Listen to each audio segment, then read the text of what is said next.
오늘 하나님께서 우리에게 주시는 말씀은 마태복음 5장 8절 말씀입니다. 마태복음 5장 8절 말씀. 다 같이 함께 읽도록 하겠습니다. 마태복음 5장 8절 말씀. 다 같이 읽겠습니다. 시작. 마음이 청결한 자는 복이 있나니 저희가 하나님을 볼 것임이요. 아멘. 저희들이 팔복 공부를 쭉 하고 있는데요. 오늘은 마음이 청결한 자의 복에 대하여 보려고 합니다. 예전에 사람들이 많이 사서 봤던 책 중에 백만장자 마인드라고 하는 책이 있습니다.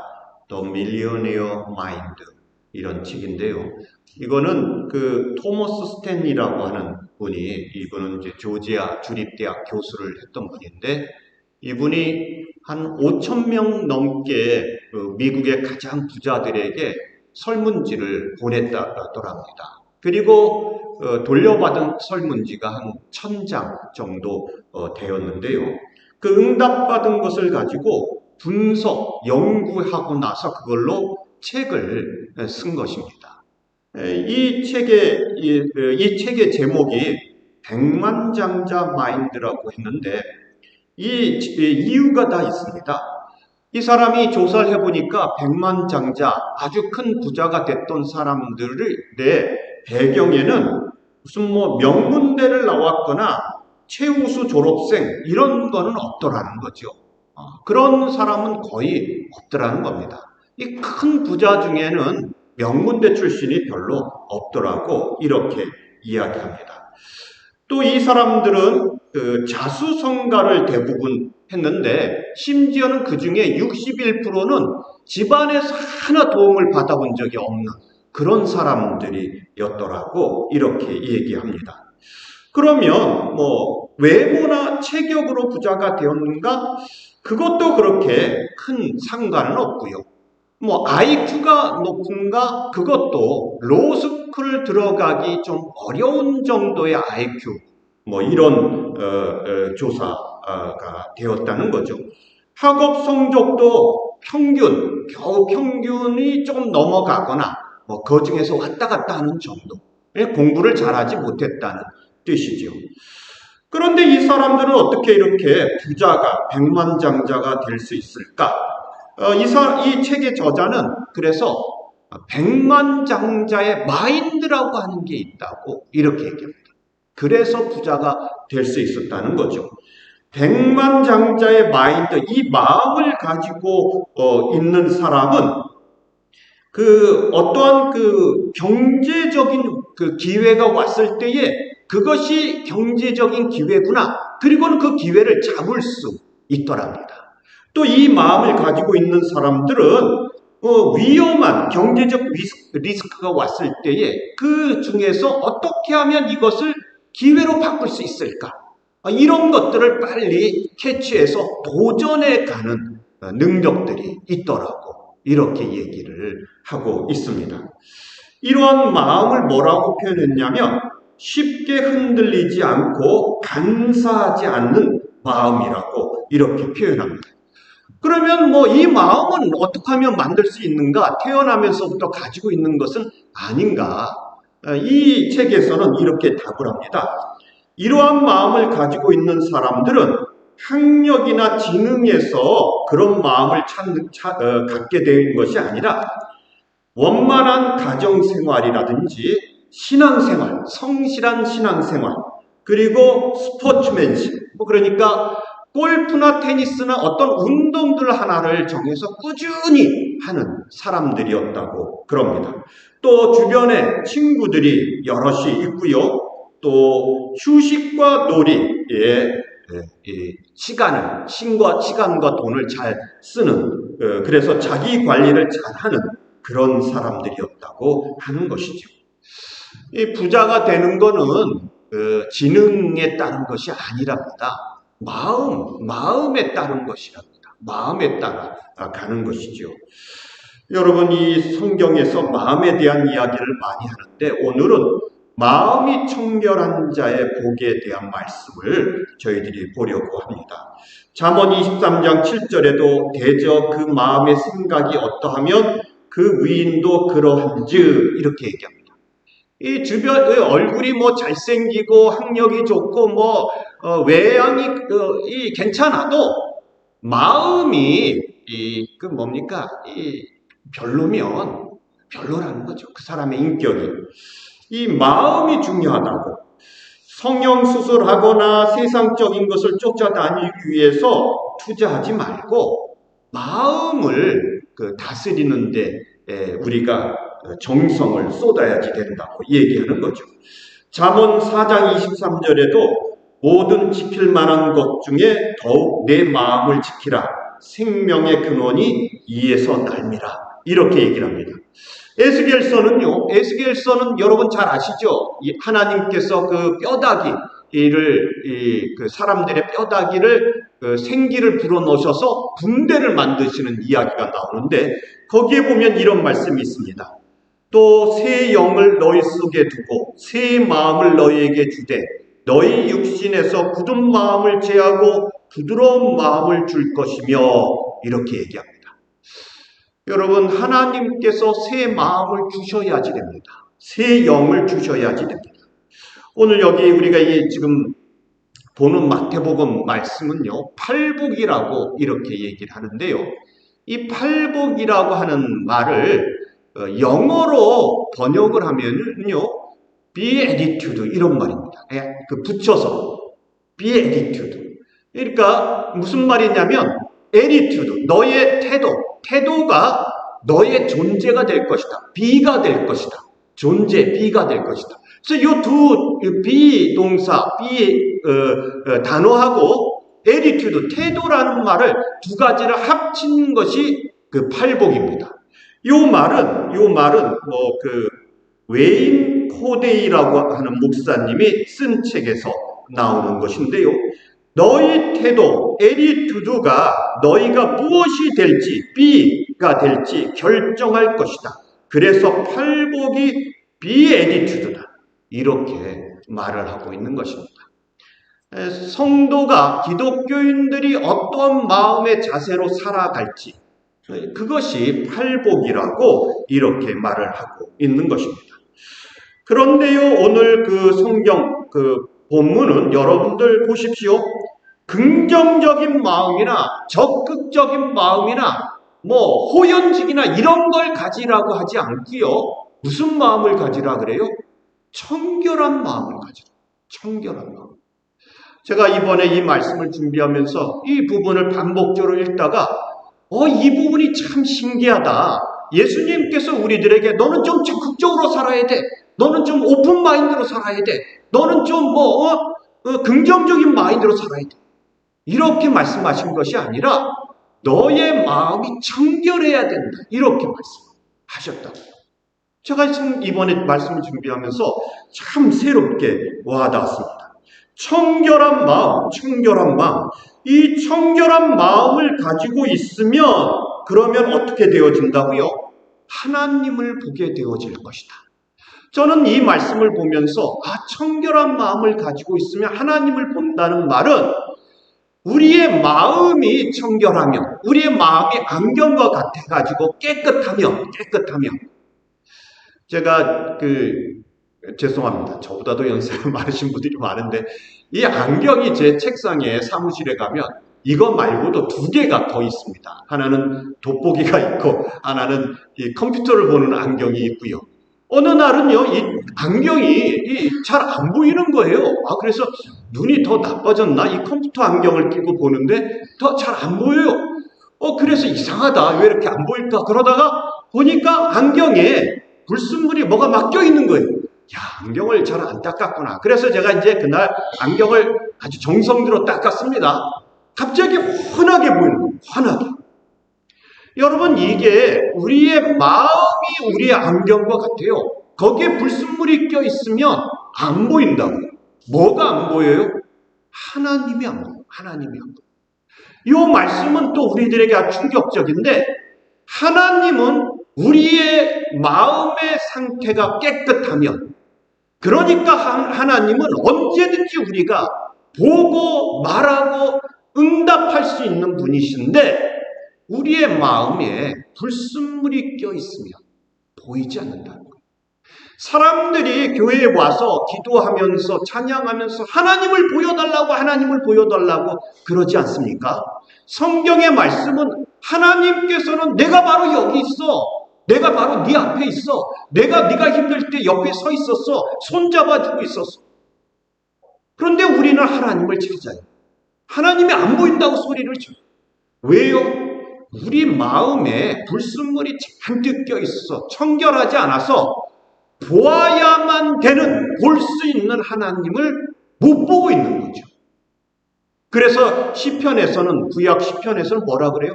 어리석은 자는 하나님이 없다 하느니라, 이렇게 얘기해요. 여러분, 구약 그 시편을 쓰는 그 당시에는 모든 유대인들이 다 하나님을 믿었던 그 시절이지요. 그래서 유대인들이 절기를 지키고 제사를 지내고 뭐 모든 걸 다 하잖아요. 어려서부터 하나님의 말씀으로 양육을 받고요, 교육을 받고 훈련을 받고. 그런데 개 중에 어떤 사람들은, 어리석은 자들은 하나님이 없다고요. 하나님이 없다고 말합니다. 이러한 자들은 하나님을 보지 못하는 거죠. 하나님께서 살아계시고 역사하시고 우리 주변에 계시는데 보지 못한다고. 여러분, 이 말씀은 바로 이것을 이야기하고 있는 것입니다. 여러분, 이 청결함에 대해서 보면은요, 신기하게도 자기가 지저분한 사람임에도 불구하고 청결한 것을 찾아요. 청결한 것을. 자기도 잘 안 씻으면서 자기보다 더 안 씻는 사람을 보면서 지저분하다고. 이 50보 100보인데도 그러더라고요. 이 인간은요, 이상하게 자기가 지저분한 건 상관이 없는데 다른 사람이 지저분한 것은 막 상관을 해요. 그리고는 청결하라, 이렇게 얘기를 하죠. 또 먹고 마시는 것에 있어서 청결한 것을 주장을 해요. 찾아요. 여러분, 그 생수 업계가 얼마나 시장이 되겠습니까? 정수기 업계가 얼마나 시장이 되겠습니까? 여러분, 그 공기 퓨리파이어가 그 시장이 얼마나 되겠습니까? 그 시장이요, 어마어마하답니다. 이 교회도 팬데믹 동안에 공기 정화기 막 사다 놨거든요. 이 다른 데들 갖다 놓고, 여기는 창문이 많으니까. 그런데 여러분, 사람들이 청결한 것을 막 찾아요. 그런데 육신적인 청결함은 찾으면서 세니타이도 찾고 비누도 찾고 그러면서도 마음이 청결한 것에 대한 관심들이 없는 것이 문제입니다. 마음이 청결하지가 않은 것이 문제라는 거죠. 오늘 예수님의 말씀은 청결해야 됩니다. 마음이 청결한 것이 먼저다. 좀 손 덜 씻는 거, 그것보다는 마음이 청결한 게 더 문제다, 이렇게 말씀하고 있는 거죠. 여기 이 청결하다는 이 단어는 원래 헬라어 원어로는 이런 겁니다. 그냥 빨래가 더러워, 그러면은 세탁하지요. 그때 깨끗해졌다는 의미도 있고요. 또 이런 뜻도 있습니다. 이 곡식을 이렇게 걷어들였지 않습니까? 그리고는 이제 이렇게 키질을 합니다. 여러분, 키질을 아시죠? 우리 어린애들은 모를 텐데, 이렇게 곡식을 놓고 이렇게 키질을 하면 거기에 껍데기들은 바람에 싹 날아가고 알곡만 남지요. 그렇게 해서 알곡만 남게 되어진 것을 이 단어를 썼습니다. 청결하다. 그래서 키질을 해서 깨끗하게 알곡만 남기는 것입니다. 또 이 단어를 언제 쓰냐면, 군대가 있습니다. 이렇게 군대가 모여 있는데 그 사람들 중에, 그 군인들 중에 불평불만이 많은 자들, 겁장이들, 자원하지 않고 끌려온 자들, 쓸모없는 자들, 이러한 사람들, 이러한 그 사람들, 그 B급들을 다 빼내고 A급 군인만 모아놓고 1급 군인만 모아놓은 상태를 두고 청결하다고 이렇게 이야기를 합니다. 또 이 단어는 언제 쓰냐면 우유나 포도주를 두고 거기에 물을 타지 않았을 때에 이 단어를 썼다 그래요. 금속을 이렇게 만들 때도 이게 금이야. 그런데 여기에 다른 금속이 들어가지 않은 상태, 순금, 그럴 때에 청결하다, 이런 단어를 썼다고 이야기하는 것이죠. 여러분, 이 단어는, 이 청결하다고 하는 이 단어는 순전함, 깨끗함, 단순함, 섞이지 않은 상태, 집중하는 상태, 이런 것을 말합니다. 예수님께서 우리들에게 마음이 청결한 자는 이렇게 얘기하셨을 때에 우리들의 마음에 다른 불순물이 섞이지 않았을 때는 그런 뜻이고요. 너희들이 하나님을 섬긴다고 나왔을 때에 걱정이가 되거나 끌려왔거나 불평이 있거나 그러지 않은 상태가 되었을 때면 그런 뜻이 담겨져 있다는 거죠. 무엇보다도 이 세상을 살아가면서 하나님을 믿는 자들이 오직 하나님만 주인으로 섬기는 상태, 요것을 말합니다. 마태복음 6장 24절 말씀이요, 한 사람이 두 주인을 섬기지 못할 것이니 혹 이를 미워하며 저를 사랑하거나 혹 이를 중히 여기며 저를 경히 여김이라. 너희가 하나님과 재물을 겸하여 섬기지 못하느니라. 아멘. 여러분, 이 하나님이 계시고요, 재물이 있어요. 주인이 누구냐는 거죠. 주인이 말로만 그러지 말고 정말 주인이 누구냐고. 제가 매번 말씀드립니다만은 예수님께서도 할 수 없다고 하신 말씀이 있어요. 할 수 없다고 하신 말씀이, 그 중에 하나가 이겁니다. 너희가 하나님과 재물을 겸하여 섬길 수 없느니라. 그런데 예수 믿는 우리들은 할 수 있다 그래요. 하나님도 섬기고 재물도 섬기고 둘 다 주인으로 섬길 수 있는 능력이 나는 있어, 이렇게 얘기합니다. 이런 분은 예수 믿을 필요 없습니다. 예수님보다 능력이 뛰어난 상태거든요. 예수님도 그럴 수 없다고 얘기를 하고 있어요. 주인은 하나라고요. 야고보서 4장 8절 말씀을 보면 하나님을 가까이 하라, 그리하면 너희를 가까이 하시리라. 죄인들아 손을 깨끗이 하라. 두 마음을 품은 자들아 마음을 순결케 하라. 아멘. 여러분, 이 두 마음, 재물과 세상 것과 하나님 두 마음을 품고 있는 것 자체가 불결한 겁니다. 역겨운 겁니다. 참을 수 없는 그러한 상태에 빠진 겁니다. 여러분, 하나님 한 분만 섬겨가는 상태, 이것이 바로 청결이라고 이렇게 이야기하고 있는 것입니다. 여러분, 여기에 보십시오. 이런 마음이 깨끗한 자들이 받는 복이 무엇이냐? 그것은 하나님을 보게 되어질 것이라. 이렇게 얘기합니다. 하나님을 보게 되어질 것이라. 여러분, 이 하나님을 보는 방법은 다른 데 있지 않습니다. 하나님은 벌써 여기 우리 앞에 계시고요. 우리의 마음이 청결할 때 그분을 보게 되어지는 거죠. 하나님과 단순하게 관계를 맺어가고 하나님께만 집중해 가면 하나님을 보게 되어지는 거죠. 예수를 믿는다고 하면서도 두 가지 마음속에 빠져 있는 경우들이 우리는 너무나 많은 것입니다. 예수를 믿는다고 하면서도 한쪽 걸 놓지를 못해요. 한쪽 거를. 이것도 꼭 잡고 있어야지 되고, 마치 어린아이가 사탕도 잡고 그리고 막 가게에서 나가는 엄마도 잡아야지 되고, 그러는 것처럼 놔야지. 그래야지 하나님을 보게 되어질 것이라고 하시는 것이죠. 여러분, 부모님들이 자녀들을 사랑하지요. 그런데 사랑에는 항상 오해가 따라갑니다. 이 자녀들이 부모의 사랑에 대해서 의심을 하는 때들이 종종 있어요. 여러분, 이게 분명히 부모님은 자녀를 사랑하고 있는 것인데 자녀는 의심을 해요. 그러면 오해가 나타나게 되어지죠. 여러분, 봉사하고 헌신하고 교회에 열심을 내는 사람들을 두고 질투의 안경을 끼고 보는 사람들이 있습니다. 그러면 그 헌신과 봉사가 보이지 않는 거예요. 뭐만 보여요? 자기 자랑하는 것처럼 보인다. 그래가지고 뒤에서 자꾸 이 말을 하게 되어지는 것이죠.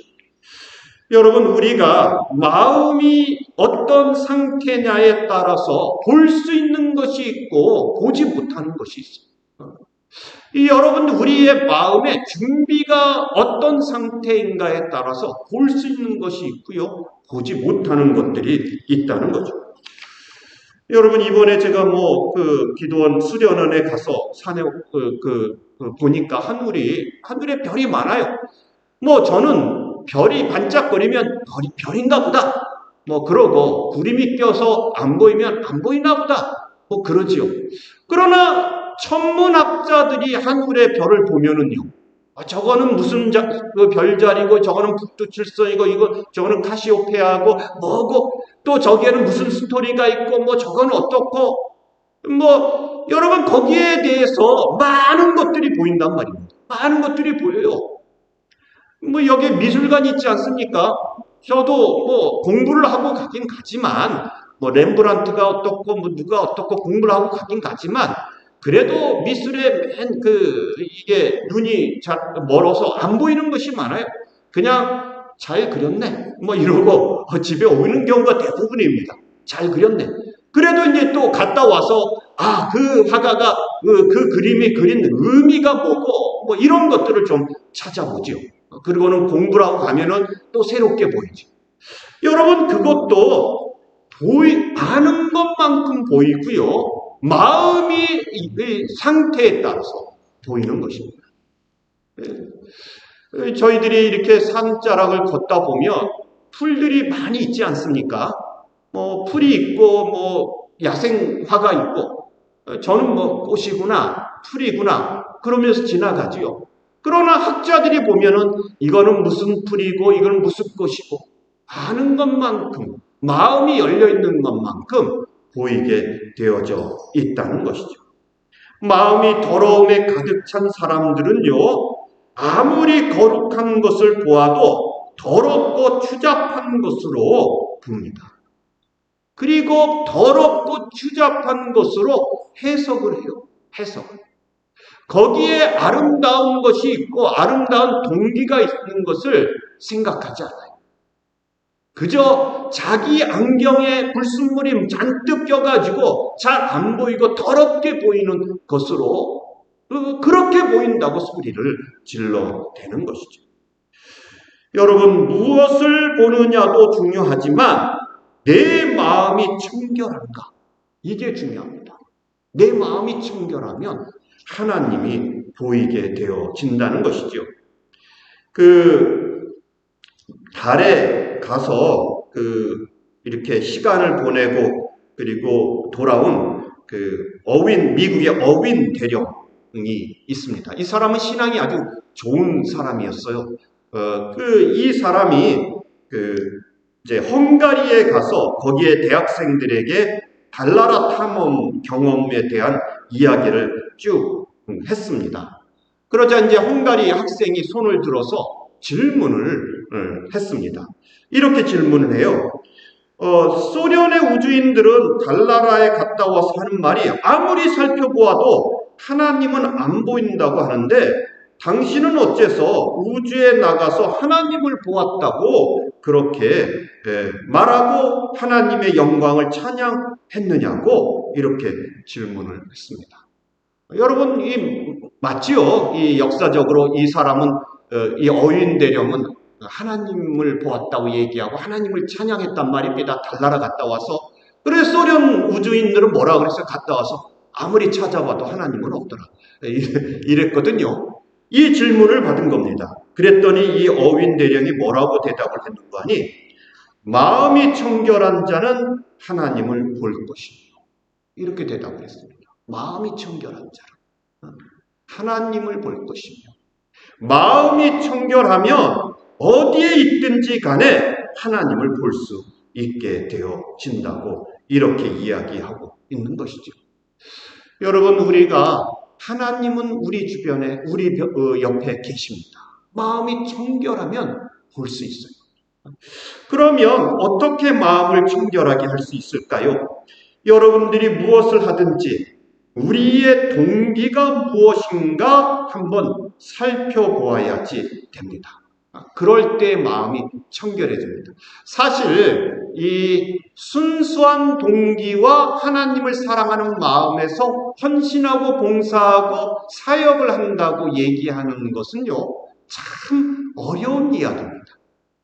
여러분, 설교자들의 처음 그 목사가 되고 설교자들의 그 어려운 숙제 중에 하나가 뭔지 아십니까? 성도들이 나오면서 목사님 은혜 받았어요. 그러면은 뭐라고 대답을 해야 될까? 여러분, 뭐라고 해야 될 것 같습니까? 감사합니다. 이러면은 마치 내가 잘한 것 같고, 하나님의 은혜입니다. 이러면은 마치 상투적인 교과서적인 말인 것 같고, 이건 뭐라고 이야기를 해야 될까? 여러분 이런 생각 안 해봤을까요? 목회자들은 한 번쯤 생각해보는 질문이거든요. 여러분, 그 마음에 성도들이 그렇게 인사를 해주면 마음이 우쭐해지긴 해요. 당연하지요. 마음이 우쭐해집니다. 그런데 그 마음이 들면서 하나님께 죄송스러운 거죠. 하나님의 복음을 전하겠다고 순수한 마음으로 쓴다고 해놓고 나는 우쭐해요. 그러면 순수하지 않은 거죠. 교만한 거 아니겠습니까? 만족하는 마음이 막 드는 겁니다. 불순물이 껴있는 거죠. 하나님을 보지 못하는 상태로 떨어지고 있는 겁니다. 여러분, 거기 제자들이 예수님께 나올 때에 정말 하나님만 바라보면서 제자들이 나왔을까요? 그들의 동기가 처음에 예수님께 나오는 동기가 뭐였겠습니까? 정치적, 사회적, 물질적 동기들이 다 있었습니다. 예수님께 가면 내가 어부 생활하다가 이 선생님 쫓아다니면 명예를 얻을 수 있지 않을까? 사회적 명성을 얻지 않을까? 정치적 권력이 있지 않을까? 우리나라가 독립하지 않을까? 영적인 이유보다 그쪽이 더 컸을지 모릅니다. 왜 언제 이 제자들이 순수하게 복음을 들고 서게 됩니까? 예수님 돌아가시고 모순절날 성령 강림하실 때에 성령님께서 오셨어요. 그리고 그들의 마음을 불로 지져주시니까 그들이 그 다음부터는 보이는 것이 없어요. 세상적인 거, 명예, 이런 것들 다 내려놓고 온전한 마음으로 하나님만 바라보면서 가게 되어지죠. 성령의 불로 지져졌습니다. 여러분, 그 출애굽기를 보면은요, 이스라엘 백성들이 나옵니다. 그런데 이스라엘 백성들은 왜 출애굽을 해서 광야로 나왔잖아요. 그러면 이제 애굽 사람들이 없어요, 주변에. 괴롭히는 사람이 없다는 말입니다. 먹을 걸 다 줘요. 먹을 걸 하나님께서 만나와 메추라기 주시고 마실 물도 생수로 바위에서 나오는 물로 주셔요. 살아가는데 문제가 없어요. 왜 이렇게 원망이 많을까요? 불평이 많을까요? 어떤 성서학자는요, 그들이 몸은 나왔으나, 몸은 출애굽했으나 마음은 여전히 애굽에 있다. 이렇게 말합니다. 그러면서 아직 노예 상태에서 벗어나지 않았기 때문이다. 이렇게 이야기합니다. 이 노예 상태, 이 노예 근성을 하나님께서 벗겨내는데 몇 년이 걸립니까? 40년이요. 40년. 40년 광야를 뺑뺑이 돌고 나서야 가나안 땅에 자유민으로 들어가게 되어지는 거죠. 여러분, 우리가 순수한 동기를 가지고 있는가 돌아봐야지 됩니다. 그래야지 우리의 마음이 청결해져요. 물론 그렇다고 해서 우리가 순수한 마음을 가질 수 있게 된다, 이런 건 보장은 없습니다. 항상 우리 마음에 불순물이 끼지요. 그러나 돌아봐야죠. 내가 정말 하나님을 사랑해서 이 일을 하고 있나? 내가 정말 하나님을 사랑해서 헌신하고 있나? 이렇게 생각해 봐야지 되는 것입니다. 또 한 가지는요, 우리가 마음을 청결하기 위해서는 우선순위가 무엇인가? 우선순위가 무엇인가? 우리가 이제 마음속에 여러 가지가 많이 있단 말입니다. 그런데 이게 무엇을 먼저 해야 되는지가 불분명해요. 그러면 마음이 청결하게 되지가 않습니다. 여러분, 이럴 때에 어떻게 하면 되는지 아십니까? 우선순위를 정하는 이 순위를 쫙 정해가는 방법 중에 첫 번째는요, 다른 게 아닙니다. 1등을 먼저 정하셔야 돼요. 1등. 먼저 1등을 딱 정해놓으면 나머지는 그 밑에 가서 줄을 쫙 씁니다. 그러니까 내 삶에 있어서 우선순위가 무엇인지를 깊이 생각하고 1등이 무엇인지를 생각하고 그거를 1등에 놔요. 이게 최고야. 이게 먼저야. 이렇게 두세요. 그리고 나면 나머지는 그냥 저절로 줄을 쫙 서게 되어져 있습니다. 예수 믿는 사람들의 1등은 무엇입니까? 우선순위가 뭐예요? 가장 앞에 서야 되는 것이 하나님이죠. 하나님을 먼저 1등으로 딱 놓고 나면 그 다음 것들은 그냥 쭉 줄을 서게 되어져 있어요. 그 다음에 뭐 자녀 문제, 직장 문제, 살아가는 문제, 하나님이 1등이기 때문에 그 관점에서 나머지 것들은 해결이 되어져 가는 거죠. 그럴 때 우리의 마음이 청결해져 가게 되어지는 것이죠. 또 한 가지는요, 여러분들이 무엇을 걱정하는지를 한번 보십시오. 뭘 걱정하세요? 너무너무 이 걱정이 커서 하나님을 잃어버렸어요. 하나님을 잊어버렸어요. 그러면 잘못되죠. 여러분, 하나님보다 더 큰 걱정은 없습니다. 내가 무엇을 걱정하는지 돌아보고 그리고 하나님을 생각할 때에 우리의 마음이 청결해집니다.